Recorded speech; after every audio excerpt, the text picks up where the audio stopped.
coleguinha, todo livro de Linux ou curso de Linux começa então pela navegação básica no sistema de arquivos, porque os comandos são básicos e também você aprende a navegar no sistema de arquivos.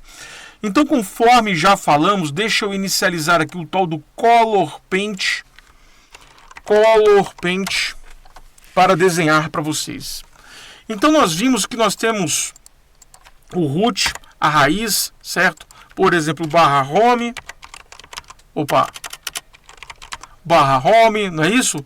O /bin, são todos diretórios, então, do sistema de arquivos, certo? Legal. O que acontece? Quando você, naturalmente, está com o Linux aberto, digamos que você navegou até a raiz, você navega com um cursor até, então, esse inode. Esse inode, ele aponta para um bloco e o bloco tem dados para fazer a montagem.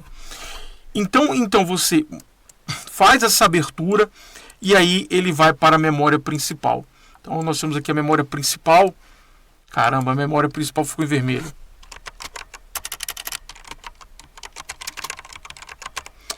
Legal, aí você tem a memória principal, certo? Memória principal. Então lá na memória principal, então você enxerga a lista de arquivos. Você então, na verdade, está trabalhando, se você olhar em 2 aqui, se você olhar, você está trabalhando diretamente em cima da memória, tá? Sempre da memória. Então, você pode movimentar esse cursor. Então, você pode vir aqui e movimentar esse cursor para cá. Assim como você pode movimentar esse cursor para cá. Assim como você poderia movimentar o cursor para um outro subdiretório. Digamos que o teu não deveria ter, né? Espera aí, que não deveria ter. Poderia ter lá, na verdade, um subdiretório chamado /home, por exemplo, user, que é o usuário, não é isso? Então você teria lá uma árvore, bem parecido com uma árvore. Você poderia movimentar o cursor para lá, ele joga para a memória, e aí você enxerga na memória. Por isso que você então pode pegar um segundo disco de computador e apontar ele para um ponto específico do sistema de arquivos, porque na verdade você está sempre trabalhando com a memória.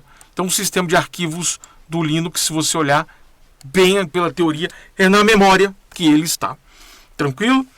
Muito louco, cara. O Linux, ele é muito foda mesmo. Legal. Então vamos dar uma olhada aqui em alguns comandos do mundo Linux. Então o primeiro e o mais clássico de todos é o cd. Você utiliza ele para navegar. Desculpe, é o pwd primeiro, né? O cd é o mais básico, né? pwd você não usa muito. Ele é utilizado para mostrar onde está o seu cursor no sistema de arquivos. E aí você pode usar o comando cd ... para navegar pelo sistema de arquivos, né? Veja, eu estava em home user e fui para home. Então eu posso navegar assim, cd user. E aí agora pwd eu voltei para home /user. Cd /. E aí pwd eu fui para raiz. Clear. Cd /bin. Eu fui para onde? pwd. Para o bin. Assim então você navega e olha onde você está. No começo o aluno ele utiliza muito o pwd, porque ele está aprendendo. Depois, com o passar do tempo, é um comando que meio que cai assim no limbo de sua mente, porque você não vai usar ele, né? Você geralmente já vai navegar sabendo aonde você está. Sempre assim. Beleza? Bom, aqui tem como você naturalmente chamar bibliotecas do sistema. Beleza? E você consegue então utilizar comandos do sistema dentro do C++. Então você consegue também, via programação, saber aonde o seu programa está sendo executado. É assim que nós descobrimos aonde que o processo está sendo, na verdade, aonde está o binário responsável por um processo. Legal, tá? Bom, outro comando muito importante, além do CD, do PWD, é o comando ls. O comando ls ele é útil para nos mostrar o que tem naquele diretório. Então é quando nós listamos o diretório. Um simples ls vai trazer assim. Alguns Linux não trazem lista. Alguns Linux trazem colunas assim, como se fosse, por exemplo, aquelas grades do Bootstrap, né? Traz aquela coluna. Alguns Linux vão colocar em lista, outros vão colocar em colunas. Beleza? Legal. ls-l, ele traz uma lista com informações. O ano, tá? Aqui o número, por exemplo, de referências. Ah, não, aqui é o ano. Desculpa. Aqui é a data. Aqui é novembro, o dia, o ano. Aqui é o número de bytes. Aqui nós temos o grupo dono, o dono e o número de referências na tabela inode. Por exemplo, esse arquivo tem 9 referências no sistema de arquivos. Então está aqui, né?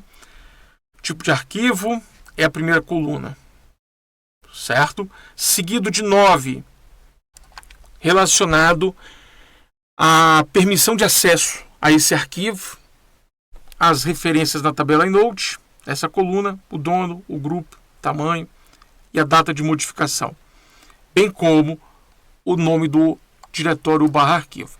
Bom, CD, ls-l. Aqui nós temos algo interessante para ver. Nem todo Linux faz isso. Esse cara é um link simbólico. Já vimos os tipos de arquivo. Aqui é a permissão de acesso. Sempre o link simbólico tem permissão total. Por quê?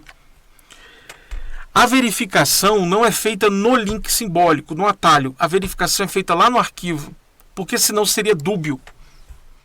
Você teria permissão no link simbólico e uma permissão no arquivo.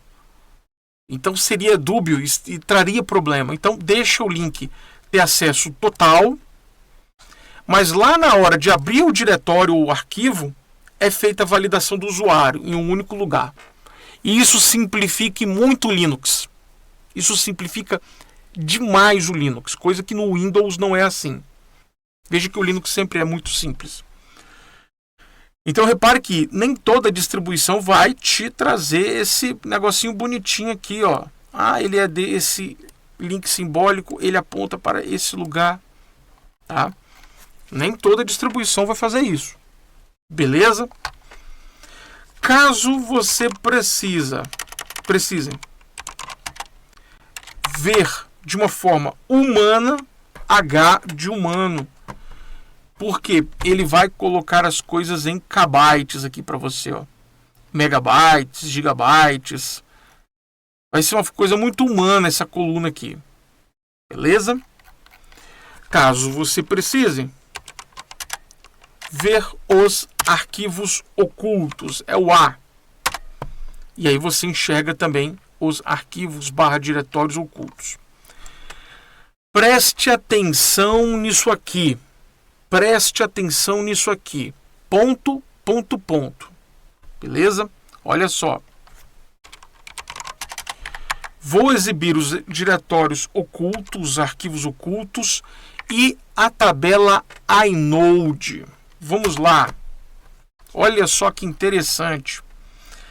Aqui, nessa primeira coluna, é o número do inode. Ou seja, lembra que eu dei uma aula para vocês de inodes? Está aqui atrás. Faço questão de voltar para vocês verem que eu falei disso aqui, que eu falei do inode, que eu falei desses inode number. Tá vendo aqui? Lembra que eu falei isso para vocês? Falei até dei até um exemplo aqui. Não faço questão de voltar, cara. Porra, cara, não lembrava que estava tão longe. Mostrei esses inode numbers aqui, como carrega-se os blocos e tudo mais. Eu não mostrei? Então, vamos lá. Ai, caramba, tinha aqui, ó. Putz, tô tão acostumado com o terminal que eu esqueço desses detalhes. Olha, preste atenção. A raiz é o inode 2. Vamos colocar aqui, ó. Beleza? 2. Bom, não nos importa como é feito esse número, tá? Ele é o 2.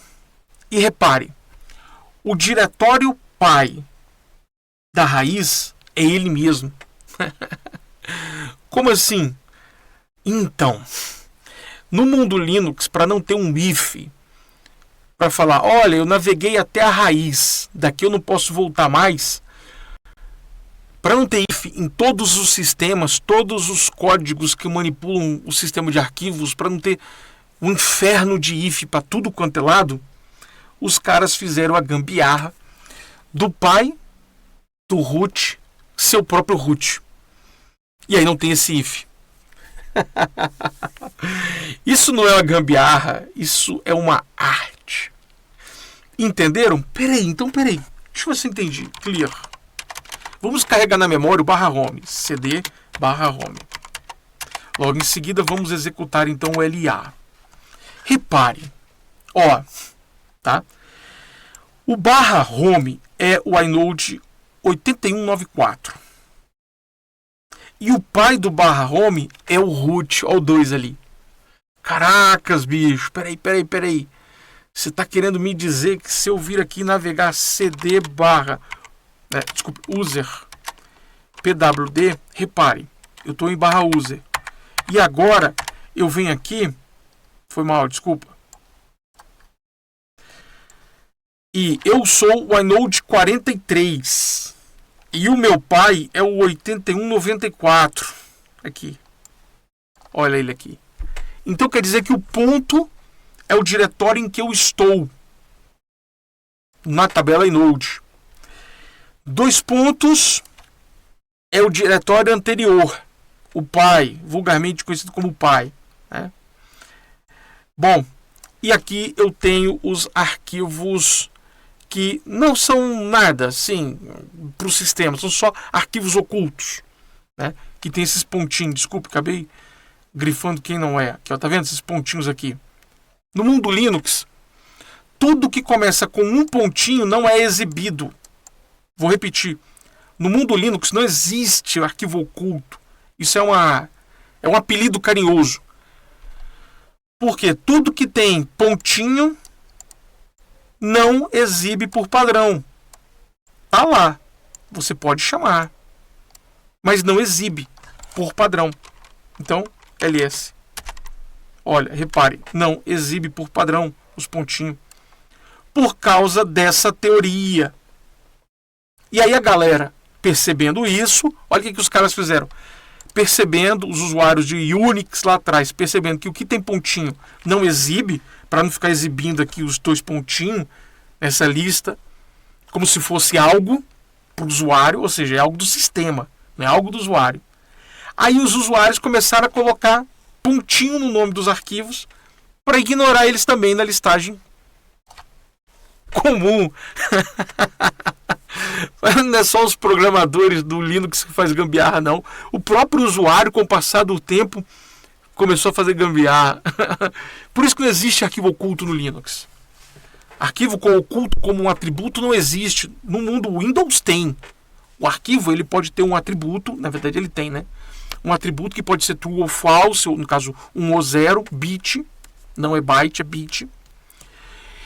E que ele é oculto ou não. Aqui no mundo Linux, teoricamente, não existe esse papo de atributo para um arquivo para ele ser oculto. Mas a galera aprendeu que se colocar o pontinho na frente, por padrão ele não exibe. E aí fica mais limpa a tela para o cara, né? Olha só, o que é mais limpo? Vou colocar aqui. Isso aqui ou isso aqui. Olha só. Isso aqui é muito sujo para o usuário. Por exemplo, o usuário não tem que saber coisas do sistema, coisas internas dele, coisas internas. Estou cagando. Ele não vai ficar mexendo nisso. Ele nem deveria ficar mexendo muito nisso. Ó, esses links. Ó, tá, desculpa, esses arquivos. O que o usuário precisa é isso aqui. Ó. É isso aqui que eu grifei. Porra, cara. Da hora, né, cara? Da hora como que o ser humano ele consegue naturalmente fazer seus jabaculês para usar alguma coisa, um sistema E assim vai. Quando o cara gosta e ele acha interessante, ele vai. Legal? Beleza. Vamos lá. Aí nós temos kbytes. Dá para você ordenar ele por tamanho de arquivos. Dá para ordenar ele por extensão de arquivos. Assim como nós vamos ter um tópico só para busca de arquivos. Busca textual, busca no nome. Aqui eu já expliquei os arquivos ocultos e tudo mais. Legal. Próximo vídeo, vamos falar sobre movimentação de arquivos. Até lá, até mais, tchau.